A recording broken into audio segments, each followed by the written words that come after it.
18ാം ലോക്സഭാ തെരഞ്ഞെടുപ്പിൽ കൊല്ലം ലോക്സഭാ മണ്ഡലത്തിൽ നിന്നും നല്ല ഭൂരിപക്ഷത്തോടുകൂടി വിജയിക്കാൻ അവസരമൊരുക്കിയ മുഴുവൻ കൊല്ലത്തെ വോട്ടർമാരോടും അതിനായി പ്രവർത്തിച്ച ഐക്യജനാധിപത്യ മുന്നണി പ്രവർത്തകരോടുമുള്ള അഗൈതവുമായ നന്ദിയും കടപ്പാടും ആദ്യമേ തന്നെ ഞാൻ അറിയിക്കുകയാണ്.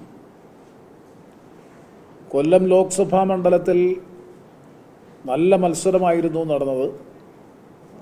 ഞാൻ തെരഞ്ഞെടുപ്പ് ഘട്ടത്തിൽ സൂചിപ്പിച്ചതുപോലെ ഒരു രാഷ്ട്രീയ മത്സരമാക്കി മാറ്റുക എന്നതായിരുന്നു UDF കൊല്ലം ലോക്സഭാ മണ്ഡലത്തിലും കേരളത്തിലും പൊതുവെ സ്വീകരിച്ച സമീപനം.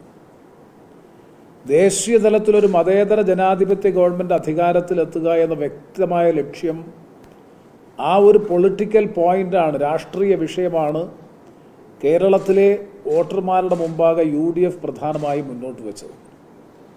ഒരു മതേതര ജനാധിപത്യ ഗവൺമെൻറ് വീണ്ടെടുക്കാൻ കഴിയണമെങ്കിൽ കോൺഗ്രസിൻ്റെ നേതൃത്വത്തിലുള്ള UDF ജയിക്കണം, കൂടുതൽ സീറ്റ് വാങ്ങി ജയിച്ചേ മതിയാകൂ എന്ന ഇംപ്രഷൻ ക്രിയേറ്റ് ചെയ്യാനും അത് നല്ലതുപോലെ കൺവിൻസ് ചെയ്യാനും UDFിൻ്റെ പ്രചാര പ്രവർത്തനങ്ങൾക്ക്, ഒറ്റക്കെട്ടായ പ്രചാര പ്രവർത്തനങ്ങൾക്ക് കഴിഞ്ഞതിൻ്റെ അടിസ്ഥാനത്തിലാണ് സംസ്ഥാനത്ത് UDFിൻ്റെ മെച്ചപ്പെട്ട മുന്നേറ്റം കൈവരിക്കാൻ ഈ തെരഞ്ഞെടുപ്പിൽ കഴിഞ്ഞത് എന്നാണ് ഞങ്ങളുടെ വിശ്വാസം. കൂട്ടായ പ്രവർത്തനവും പൊതു നിലപാടുകളും സ്വീകരിച്ചുകൊണ്ട് മുന്നോട്ട് പോകാൻ UDFിന് ഒറ്റക്കെട്ടോടുകൂടി മുന്നോട്ട് പോകാൻ കഴിഞ്ഞു.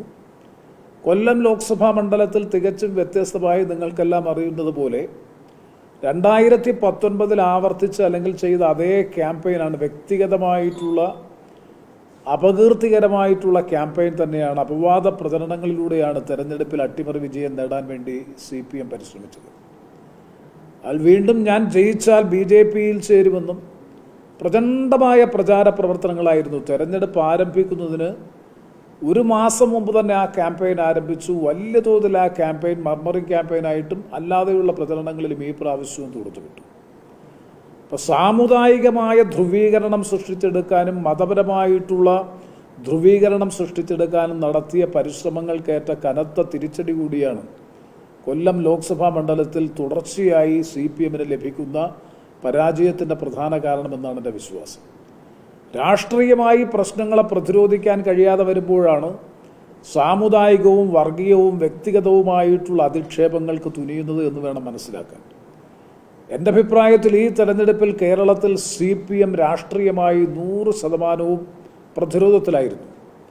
കാരണം മതേതര ജനാധിപത്യ ഇന്ത്യയെ വീണ്ടെടുക്കണമെന്നുള്ള മതേതര വിശ്വാസികളുടെയും മതന്യൂനപക്ഷ വിഭാഗത്തിൻ്റെയും ആ ആവശ്യം സാക്ഷാത്കരിക്കാൻ കഴിയണമെന്നുണ്ടെങ്കിൽ കോൺഗ്രസ് അല്ലാതെ മറ്റൊരു ബദലില്ല എന്ന യാഥാർത്ഥ്യം CPM തന്നെ അംഗീകരിച്ചു. തൊട്ട അയൽപക്കത്തെ സംസ്ഥാനമായ തമിഴ്നാട്ടിൽ DMKയുമായി സഖ്യം, രാജസ്ഥാനിൽ കോൺഗ്രസുമായി സഖ്യം.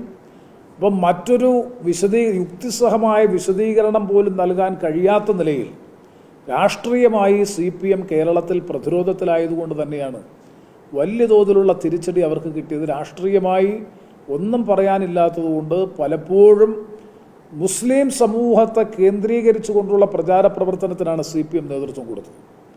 പ്രത്യേകിച്ചും കേരളത്തിൻ്റെ ബഹുമാനപ്പെട്ട മുഖ്യമന്ത്രി നടത്തിയത് മുഴുവൻ മുസ്ലിം പ്രീണനം ലക്ഷ്യം വെച്ചുകൊണ്ട് അവരെ തെറ്റിദ്ധരിപ്പിക്കാനും അതുവഴി ന്യൂനപക്ഷ വോട്ട് ബാങ്കിൽ വിള്ളലുണ്ടാക്കി തങ്ങൾക്ക് അനുകൂലമാക്കി മാറ്റാനും വേണ്ടിയിട്ടുള്ള പരിശ്രമമാണ് CPM പ്രത്യേകിച്ചും കേരളത്തിൻ്റെ മുഖ്യമന്ത്രി ഈ തെരഞ്ഞെടുപ്പ് ക്യാമ്പയിനിൽ നടത്തിയത്. കൊല്ലം ലോക്സഭാ മണ്ഡലത്തിൽ വന്ന് 3 യോഗങ്ങളിൽ അദ്ദേഹം പ്രസംഗിച്ചു. 3 യോഗങ്ങളും മുസ്ലിം കേന്ദ്രീകൃത പ്രദേശങ്ങളിൽ സെലക്ട് ചെയ്തിട്ടാണ് ഒന്ന് പ്രസംഗിച്ചത്. അതിന് 3 ദിവസം മുമ്പാണ് പൗരത്വ സംരക്ഷണ നിയമം എന്ന പേരിൽ മുസ്ലിം സാമുദായിക നേതാക്കളെ ആകെ വിളിച്ചു വരുത്തിക്കൊണ്ടുള്ള പൗരത്വ സംരക്ഷണ സമിതി യോഗം വിളിച്ചു ചേർത്തത്. അപ്പോൾ ആ രൂപത്തിൽ കേരളത്തിൽ സാമുദായിക വർഗീയതയെ പരിപോഷിപ്പിക്കാൻ വേണ്ടി CPM നടത്തിയ പരിശ്രമങ്ങളെ മുസ്ലിം സമുദായം ഉൾപ്പെടെയുള്ള ന്യൂനപക്ഷ സമൂഹങ്ങൾ നല്ലതുപോലെ തിരിച്ചറിഞ്ഞു. നമുക്കറിയാം, പൗരത്വ നിയമവും 4 വർഷങ്ങൾക്ക് മുമ്പ് പാർലമെൻറ്റ് പാസ്സാക്കിയ നിയമം അതൊരു തെരഞ്ഞെടുപ്പിൽ അജണ്ടയാകരുത് എന്നുള്ളതായിരുന്നു കോൺഗ്രസിൻ്റെയും UDFിൻ്റെയും ഒക്കെ ആഗ്രഹം. കാരണം അതൊരു അജണ്ടയായാൽ അതിൻ്റെ ബെനഫിഷ്യറി എന്ന് പറയുന്ന BJP ആണെന്ന കാര്യത്തിൽ ഒരു സംശയവും വേണ്ട. അപ്പോൾ അതുകൊണ്ട് തന്നെ അത്തരം വിഷയങ്ങളിൽ വളരെ പക്വമായ രാഷ്ട്രീയ നിലപാട് കേന്ദ്രത്തിലെ കോൺഗ്രസ് നേതൃത്വമൊക്കെ സ്വീകരിച്ച ഘട്ടത്തിൽ അത് ഹൈലൈറ്റ് ചെയ്ത് കൊണ്ടുവന്നുകൊണ്ട് ആ വിഷയങ്ങൾ പ്രധാനപ്പെട്ട രാഷ്ട്രീയ വിഷയങ്ങളാക്കി മാറ്റി തീർക്കാൻ പരിശ്രമിച്ചത് വിഷയത്തോടുള്ള പ്രതിബദ്ധതയും ആത്മാർത്ഥതയുമല്ല, മറിച്ച് വിഷയത്തെ ഞാൻ നേരത്തെ പറഞ്ഞതുപോലെ സാമുദായികമായ ധ്രുവീകരണം സൃഷ്ടിച്ച് വോട്ട് വാങ്ങാൻ വേണ്ടി നടത്തിയ പരിശ്രമമാണ്.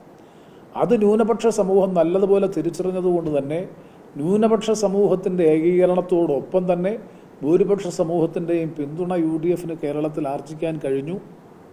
അതിൻ്റെ കൂടി ഫലമാണ് കൊല്ലം ലോക്സഭാ മണ്ഡലത്തിലും അതുപോലെ തന്നെ കേരളത്തിൽ പൊതുവെയും ഉണ്ടായത് എന്നാണ് പ്രാഥമികമായിട്ടുള്ള നിഗമനങ്ങൾ തെളിയിക്കുന്നത്. എന്നാൽ ഗൗരവതരമായ പ്രശ്നം തന്നെയാണ് തൃശ്ശൂർ നിയോജക മണ്ഡലത്തിൽ UDF പരാജയപ്പെട്ടു, BJP അക്കൗണ്ട് ഓപ്പൺ ചെയ്തു, അത് നല്ല ഭൂരിപക്ഷത്തോടു കൂടി അക്കൗണ്ട് ഓപ്പൺ ചെയ്തു എന്നുള്ളത് ഗൗരവതരമായിട്ടുള്ള പ്രശ്നമാണ്. മാത്രമല്ല ഒരു കാര്യം ഞാൻ അഡ്മിറ്റ് ചെയ്യാൻ ആഗ്രഹിക്കുന്നു. ഇപ്പോൾ കൊല്ലം ലോക്സഭാ മണ്ഡലത്തിൽ 1,03,000 വോട്ടുണ്ടായിരുന്ന സ്ഥലത്ത് ഇപ്പോൾ 1,66,000 വോട്ടായി വർദ്ധിച്ചു. വോട്ടിംഗ് പെർസെൻറ്റേജിൻ്റെ കാര്യത്തിൽ BJPക്ക് കൈവരിച്ചിട്ടുള്ള ഒരു വർധനവ് ഗൗരവത്തോടു കൂടി തന്നെ ഞങ്ങൾ ഈ അവസരത്തിൽ കാണുന്നു. വിശദമായ വോട്ടിംഗ് പാറ്റേൺ പരിശോധിച്ചുകൊണ്ട് അതിനെ അതിജീവിക്കാൻ ആവശ്യമായിട്ടുള്ള നടപടികൾ തീർച്ചയായിട്ടും സ്വീകരിക്കുമെന്ന് മാത്രമാണ് ഈ അവസരത്തിൽ സൂചിപ്പിക്കാനുള്ളത്. തൃശ്ശൂർ മാത്രമല്ല, ആറ്റിങ്ങൽ മണ്ഡലത്തിൽ, ആലപ്പുഴ മണ്ഡലത്തിൽ, അതുപോലെ തിരുവനന്തപുരം മണ്ഡലത്തിൽ ഒക്കെ വന്നിട്ടുള്ള, ഈവൻ ഞാൻ പ്രതിനിധീകരിക്കുന്ന കൊല്ലം ലോക്സഭാ മണ്ഡലത്തിലും ഏതാണ്ട് 1,66,000 വോട്ട്, ഏതാണ്ട് 6.6% വോട്ടിൻ്റെ 7%-ത്തിലധികം വോട്ടിൻ്റെ വർധനവുണ്ടായി. ഞാൻ പരിശോധിച്ചപ്പോൾ അത് കൊല്ലത്ത് ഞങ്ങളുടെ ഏതാണ്ട് 3% വോട്ട് കുറഞ്ഞപ്പോൾ CPMൻ്റെ 4.3% വോട്ട് അവർക്ക് കുറഞ്ഞു.